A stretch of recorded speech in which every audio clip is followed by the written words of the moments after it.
Bon retour sur ce plateau d'Espace Mini et nous accueillons notre cher imam qui nous a retrouvés sur ce plateau. Imam Ousmane Moussi, bonjour. Bonjour Monsieur Pafa ici, bonjour à mes co-discutants, bonjour à tous ceux qui regardent Info TV en ce moment.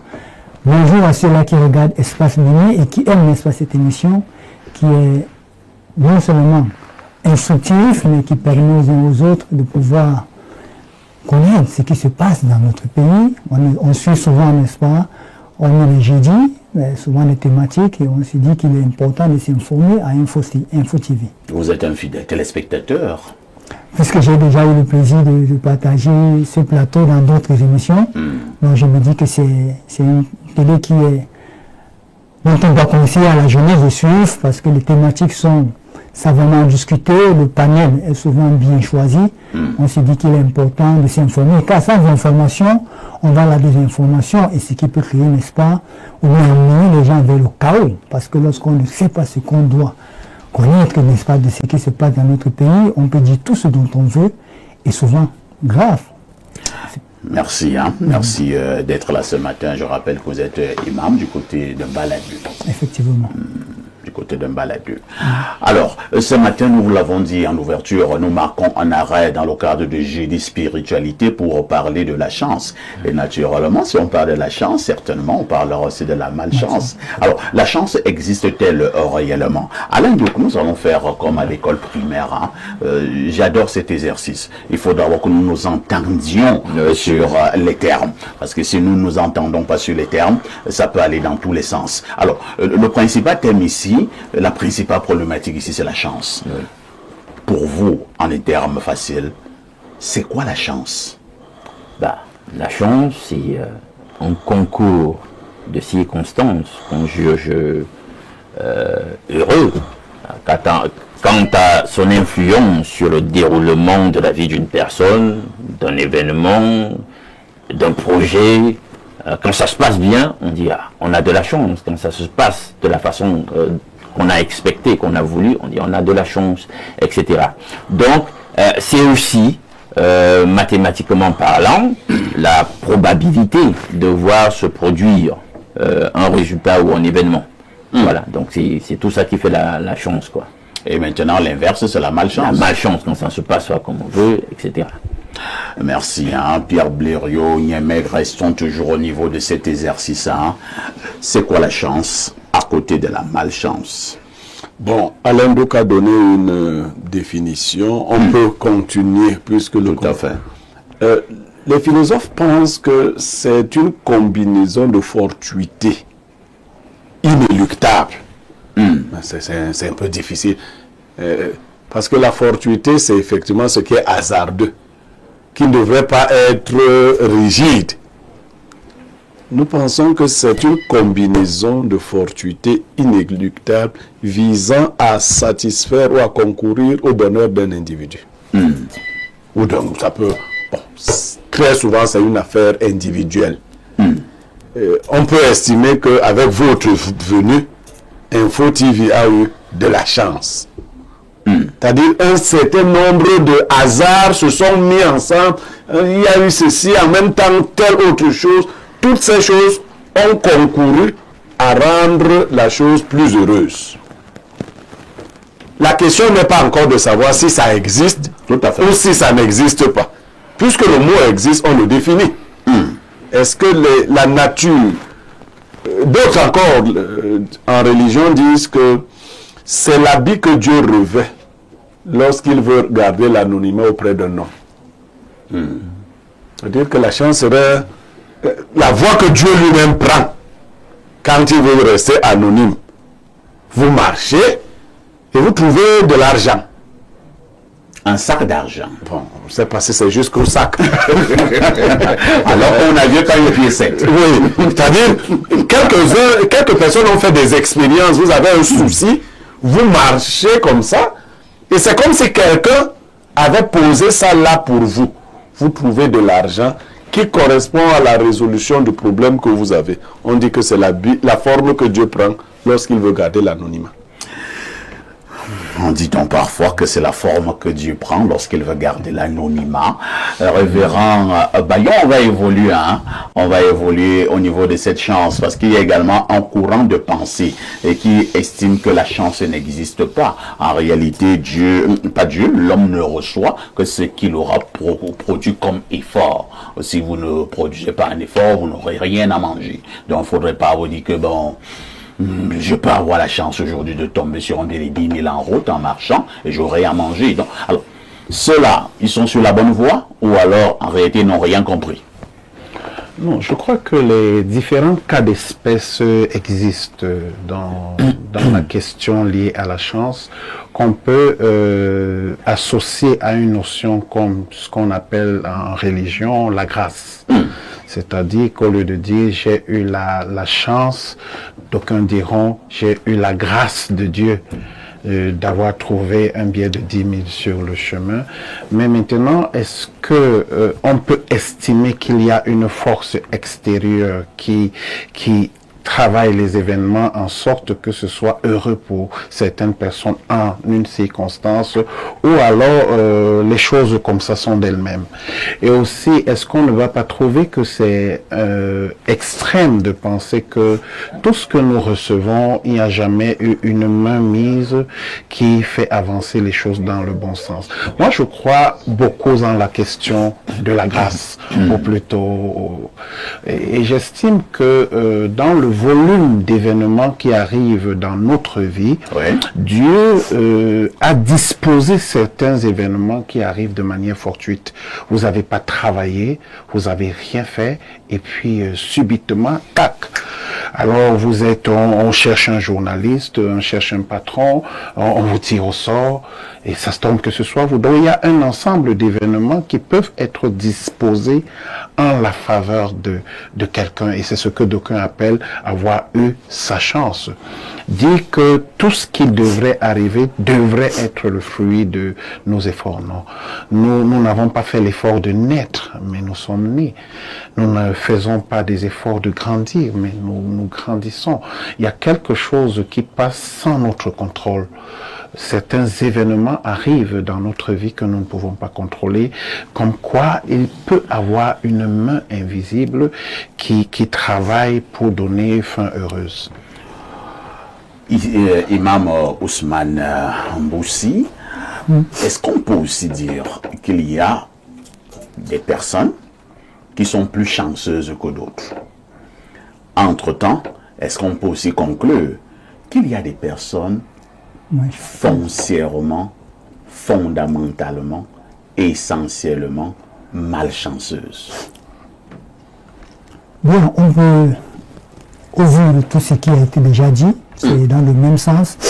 Et j'épouse grandement l'avis du pasteur Bayon qui parle, n'est-ce pas, de la grâce, parce que dans la spiritualité, on renvoie, n'est-ce pas, tout cela à la grâce et aux opportunités.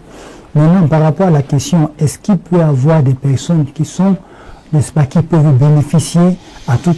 Oui, ça dépend, ça arrive, parce que c'est un choix divin. C'est le Seigneur qui choisit. Quand il nous crée, il choisit une voie pour nous. Il nous trace un chemin que nous allons emprunter.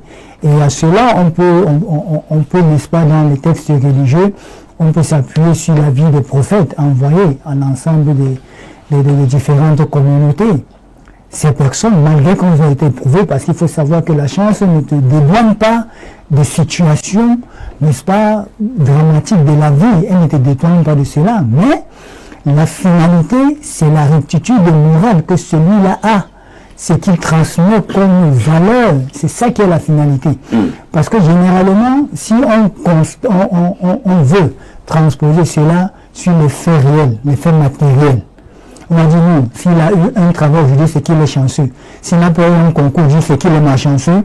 Il va directement qu'on va biaiser l'affaire. Et on va se dire que, comme celui-ci ne fait qu'échouer chaque année, lui c'est un malchanceux. Vous voyez? Alors que peut-être, ce qu'on lui demande de faire n'est pas ce pourquoi il a été destiné. C'est pour ça qu'il le trouve, il va d'échec en échec. Il se pourrait simplement qu'on change l'histoire de couleur, d'orientation, et qu'on commence à exceller. Et on va se dire, bon, c'est peut-être parce que c'est un humain qui a appuyé sur lui, ou bien c'est un pasteur qui a imposé les mains, ou bien c'est tel qui a fait, il a eu grâce, et ainsi de suite. On va penser à tout ça. Mais il faut savoir que généralement, la chance est adossée sur le destin. Quand on parle de chance, elle s'assoit sur le destin. Et nous savons que le destin, et je rejoins une fois de plus, on vient à cette vie sans avoir demandé quelque chose à quelqu'un. Vous croyez au destin? Oui, nous croyons au destin, c'est un pilier à Vous nous. êtes ceux qui pensent, comme dit Diderot, que chacun a sa vie écrite quelque part là-haut. Oui, mais si elle est écrite là-haut par qui? Celui qui connaît, n'est-ce pas, votre avant, votre présent, Ça votre signifie en futur. d'autres termes que si je suis devenu ministre, c'était écrit là-haut. Et si je Effectivement. suis devenu un grand bandit, bandit, disons un grand voyou, Tout à fait. c'était également écrit là-haut. Oui, maintenant, ici, il s'agit, parce qu'il faudrait qu'on le relève aussi, lorsque les hommes sont prédisposés au bien, tous les hommes sont prédisposés au bien. Et tout le monde connaît ce qui est mauvais. C'est-à-dire que c'est des prédispositions innées. On sait que ceci est bien pour l'homme, et nous-mêmes nous savons que ceci n'est pas bien pour nous. Alors, à l'homme de choisir maintenant sa voie. Vous pouvez choisir une voie de la malhonnêteté. Si le Seigneur a voulu pour vous une voie autre, il va vous extirper, n'est-ce pas, de ceux qui peuvent vous conduire, ou bien tout ce qui peut vous conduire vers la malhonnêteté. Et si vous devenez, donc vous mourrez malhonnête, Maintenant, si vous ça devenez- signifie donc que Dieu l'a également voulu. Non, ça c'est... C'est ça? Effectivement. On ne doit donc plus condamner les bandits. Non, non, pas qu'on Il y a va pas place au condamner les libre bandits. arbitre ouf dans cette histoire. Lorsqu'on dit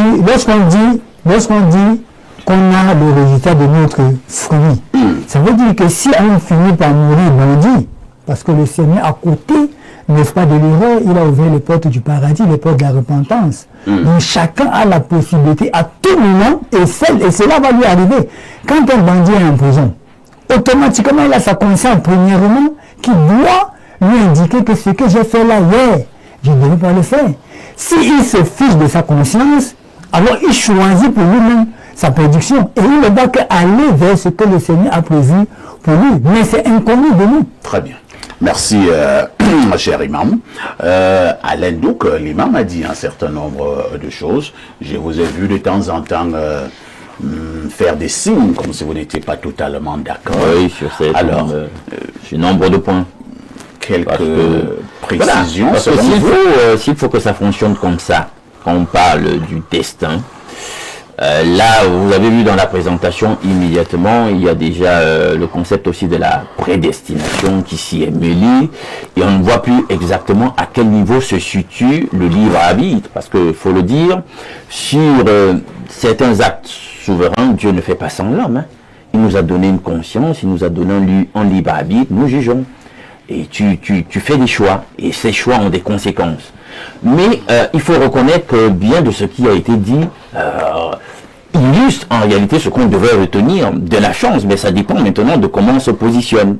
Vous savez, lorsqu'on est totalement cartésien, et c'est pour cela que je relève ici les limites d'un certain cartésianisme, c'est-à-dire que il y a une catégorie d'intellectuels qui pensent que Dieu n'existe pas, on doit tout au hasard. Mais qu'est-ce que le hasard? Et le révérend Bayon et puis Blériot lui-même ont bien fait de revenir sur cet aspect-là, et puis l'imam aussi. Cette force finalement spirituelle qui pourrait influer sur certains événements, sur certains aspects de la vie de l'homme, et que certains cartésianistes ne reconnaissent pas. Ils veulent tout imputer au hasard.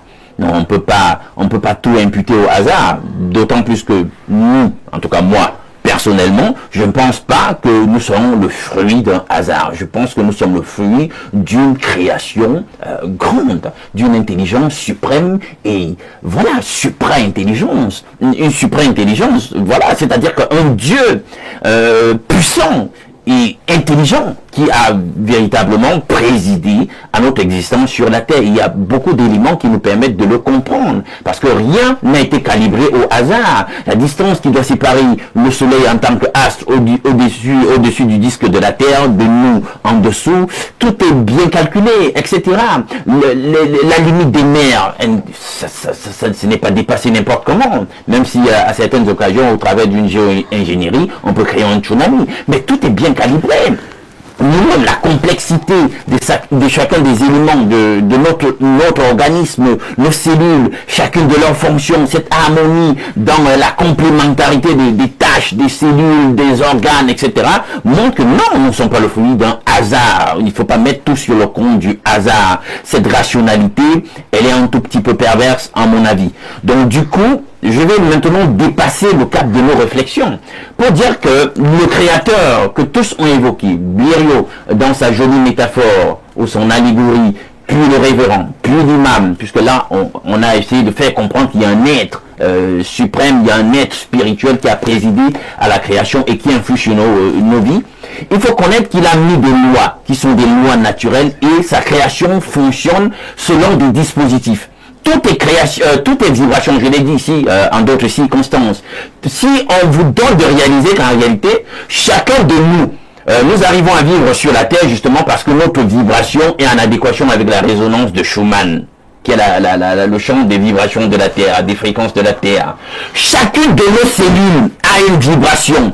Même ce que nous appelons les microbo-agents pathogènes, chacune de ces agents a une vibration spécifique. Et c'est pour cela qu'on peut être malade par résonance. C'est-à-dire que quand ces éléments-là pathogéniques arrivent à vibrer plus fort que nos cellules nous-mêmes, alors nous sommes sous le coup de la maladie.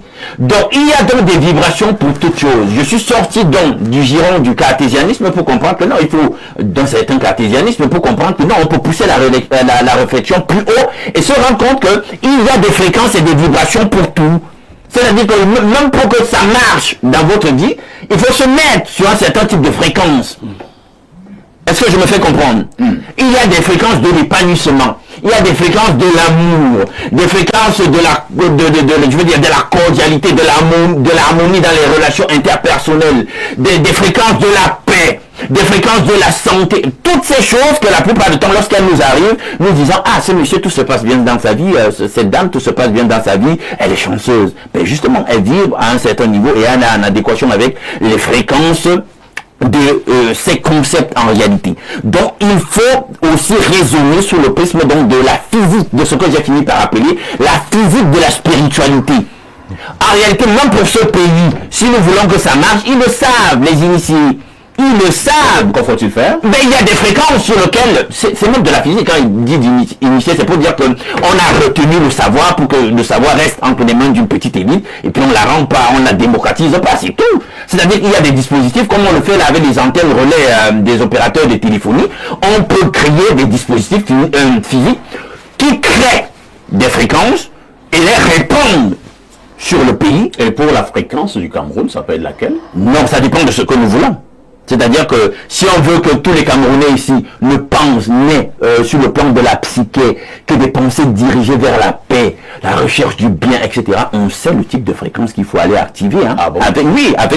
Avec des nombres, on règle ça, on diffuse la fréquence ici, et tu vas voir que les Camerounais seront... Oui, les gens ne savent pas que c'est comme ça que ça fonctionne.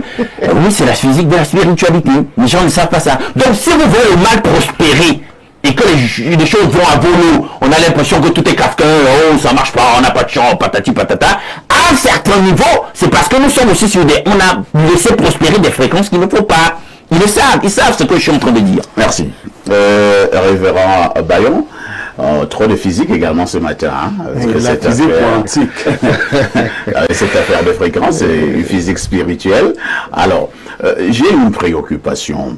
Si je m'en tiens à ce que l'imam disait tout à l'heure, quelque part au niveau de sa prise de position, il faisait comprendre que il y a des personnes qui sont plus chanceuses que d'autres. Alors, est-ce que cela signifie également en d'autres termes que Dieu est injuste? Parce que si c'est Dieu qui nous a tous créés et qu'il fait en sorte que le révérend Bayon ait plus de chance que Alain Douk, est-ce qu'on ne dira pas que c'est une forme d'injustice? Non, on ne peut pas dire que Dieu a priori il est juste. Mais le problème... Donc Dieu par moment est injuste. Non. Vous l'avez dit, on ne peut pas dire a priori. Non, j'ai dit, a priori Dieu on ne peut pas dire juste. Ah, voilà. Vous avez donc bien parlé maintenant. Oui, c'est ce que j'ai dit au départ. Donc c'est juste comprendre, parce que notre frère l'évêque tout à l'imam tout à l'heure attirer l'attention sur la question de la destinée. Mais peut-être devrions-nous savoir quel est le contenu de ce qu'on appelle la destinée. Est-ce que la destinée, c'est le cheminement ou alors le point final? Moi, je considère que c'est le point final. Ça veut dire les hommes sont pas destinés à périr, à faire du mal, à devenir méchants. Ils sont destinés à être tous des fils de Dieu, des gens à la ressemblance de Dieu. Maintenant, Dieu met à leur disposition un certain nombre d'outils par lesquels ils doivent devenir ce qu'ils doivent devenir. Et l'un de ces outils fondamentaux, c'est le libre arbitre. C'est-à-dire que Dieu n'a pas fait des hommes, des automates, pour qu'ils fonctionnent comme des machines qu'on aurait programmées. Non, l'homme fait le choix d'être ou de ne pas être. Mais ce que je veux dire, c'est que certaines choses qu'on appelle la chance, c'est une forme de recadrage dans la direction de notre destinée. Ça veut dire que vous avez peut-être, vous trouvez un paquet d'argent, mais derrière cela, il y a une main invisible parce que l'homme qui est riche, l'homme qui a l'argent, il a beaucoup plus d'opportunités. Ça peut lui permettre d'entrer quelque part où il ne pouvait pas entrer avant. Et ça l'amène tout droit vers ce que Dieu a destiné, le rôle que Dieu a destiné qu'il joue, par exemple, dans la société. Je crois que c'est une question seulement de différence. Nous sommes des êtres différents. Je peux avoir un ensemble de choses qui arrivent dans ma vie parce que ça va me conduire à être quelque chose. L'autre peut sembler ne pas avoir toutes les opportunités que j'ai, mais parce qu'il y a un rôle voulu pour lui. L'œil, c'est pas la même chose que le nez, c'est pas la même chose que les oreilles. Chacun d'entre nous a un rôle particulier. On ne peut pas dire que l'œil a reçu de l'injustice parce qu'il n'entend pas, ou bien la bouche a reçu de l'injustice parce que elle ne voit pas. Non, chacun d'entre nous a, il y a un grand évangéliste qui est né sans les mains et sans les pieds, et n'est-ce pas, beaucoup de gens se sont mis à dire que lui, il avait été maudit de Dieu, il n'avait pas de chance. Pourquoi Dieu aurait-il permis qu'il soit né sans les mains et les pieds? Mais c'est à lui d'avoir fait comprendre aux gens qu'en fait, c'était bien voulu de Dieu qu'il soit sans mains et sans pieds. Parce que quand il réunit des gens, il est l'objet de consolation pour plusieurs.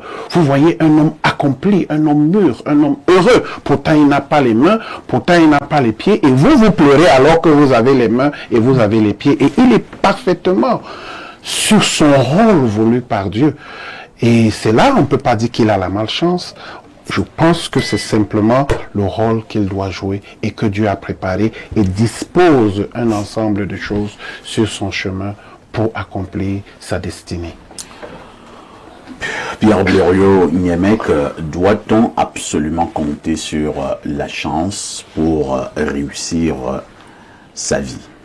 Oui, ben, non, si tu comptes sur la chance, puisqu'elle est aléatoire, tu peux déjà organiser tes obsèques. Ah bon? Puisqu'elle est aléatoire, tu peux la...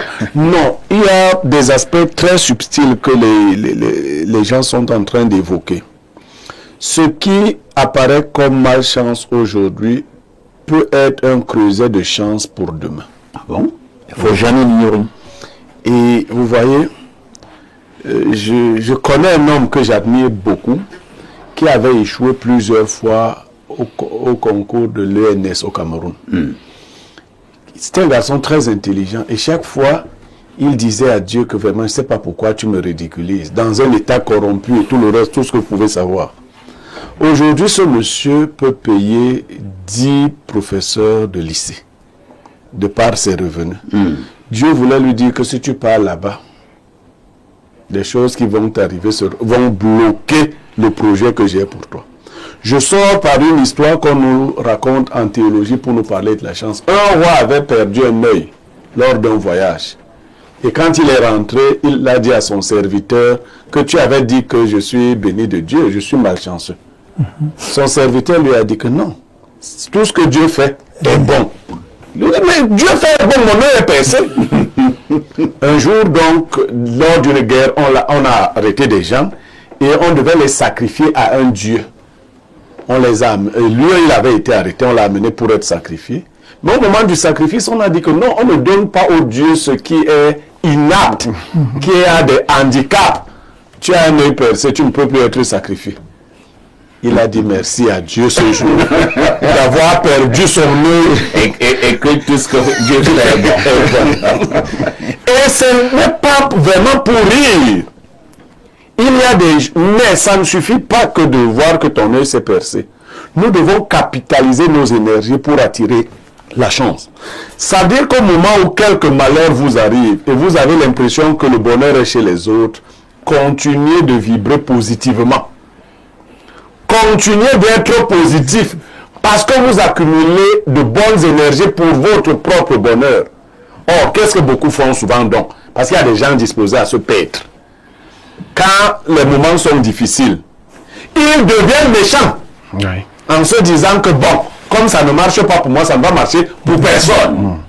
Mais là, attends, la nature a horreur de ce genre de comportement. Tu vas donc t'enfoncer. Donc, je veux dire que on construit aussi sa chance en ne marchant pas sur le bonheur des autres, en ne détestant pas de voir les autres réussir. Si vous capitalisez une énergie positive, vous savez, Eboalotin, dans une des chansons que vous écoutez souvent, dit, parlant du Caïman Football Club, que les bouches qui nous ont raillés hier sont les mêmes qui aujourd'hui nous félicitent. D'accord? Aujourd'hui, tu peux être l'objet de moquerie. Et cette moquerie génère une énergie positive qui t'élève demain. Tout à fait. Voilà. Nous repassons la parole à notre imam. Alors, si à un moment donné, quelqu'un constate qu'il n'a pas suffisamment de chance dans sa vie, ou alors tout ce qu'il fait dans sa vie, entre guillemets, ne marche pas, est-ce qu'on doit en conclure rapidement que c'était malchanceux? Et si c'est le cas, est-ce qu'il y a des choses qu'on peut faire pour cette personne pour qu'elle ait un peu plus de chance? Ou alors un peu plus de grâce? Bien, déjà, la personne concernée, comme disait M. Mémé tout à l'heure, ne doit pas voir tous les événements qui se déroulent autour de sa personne comme étant de la malchance. Premièrement, elle doit d'abord s'asseoir sur ce qu'elle a comme valeur. Qu'est-ce que je représente moi? Et qu'est-ce que je peux apporter de bien pour la société? C'est généralement le travail intrinsèque que beaucoup d'entre nous ne faisons pas. On trouve directement les boucs émissaires. Je n'ai pas eu le concours, c'est à cause de papa ici. J'ai déposé mon dossier là-bas, comme c'est lui qui est tel. Là. Vous trouvez directement des boucs émissaires et vous vous dispersez dans vos énergies. Donc lorsque la personne elle-même se pose des questions, si elle ne trouve pas de réponse, alors le spirituel qui est à côté, n'est-ce pas, de cette personne peut l'orienter pour lui demander, est-ce que tu as fait cet examen de conscience? Est-ce que tu es en harmonie avec ton Seigneur? Parce qu'il faut savoir également que tout cela va aller sur ce à quoi on croit. Parce que la croyance, elle est fondamentale à ce moment, M. Tafa, ici. Si je crois que c'est mes ancêtres qui peuvent décanter mes situations, vous allez voir, je vais tourner, n'est-ce pas, mon fusil vers les ancêtres. Vous dites que bon, c'est de ce côté. Et ici, on connaît la société, c'est comme vous dites que non, quand c'est mauvais, fais un tour au village. Quand c'est mauvais, va te laver dans une main, ainsi de suite. Donc, ça dépend, n'est-ce pas, de la croyance. Maintenant, on va orienter cette personne vers d'abord la relation entre elle et son Seigneur. Est-ce que tu es en phase avec ce que ton Seigneur te recommande de faire? Non, j'ai désobéi. Je ne suis pas attentif à mes prières, je ne suis pas généreux, je suis toujours aigri. Lorsque je vois quelqu'un passer avec son véhicule, j'aimerais qu'elle fasse l'accident. Il y a toutes ces choses-là arrivent comme ça et ça développe une énergie négative. Des énergies négatives qui font en sorte que vous ne voyez plus rien. Il suffit simplement de la bonne orientation, de bons conseils. Et maintenant, si cette personne également est prédisposée à accepter, parce que tout ce que nous disons, les gens ne nous écoutent pas. Vous pouvez donner comme vous conseil à quelqu'un, mais il ne vous écoute pas. Il écoute sans vous entendre. Et alors, quand elle finit, on va dire oui, oh, cette personne elle est perdue. Même nous qui l'avons donné le conseil, on ne doit pas directement la taxer de quelqu'un de perdu. Mais on doit avoir de la pitié pour cette âme-là qui est encore en villégiature, qui ne sait pas où est-ce qu'elle doit s'accrocher. Elle est encore comme ça en train de tourner. Il est donc important pour nous, nous également, les religieux, de ne pas rapidement aller vers la condamnation. La chance, elle est donnée à tout le monde. C'est les opportunités que tout le monde saisit. Et on nous dit souvent, vous pouvez avoir une opportunité aujourd'hui, vous ne la saisissez pas. On vous dit non, c'est quelqu'un qui vous a bloqué, ainsi de suite. Mais le moment n'était pas encore arrivé. Très bien. Parce que tant que le moment n'est pas encore arrivé, il est difficile pour vous de passer le Rubicon et aller de l'autre côté. Donc on est obligé de patienter. On va donc demander à cette personne de ne pas se décourager, de ne pas développer en elle l'esprit négatif, mais d'être positif. Et l'esprit positif aide toujours à trouver des solutions idoines à n'importe quel moment.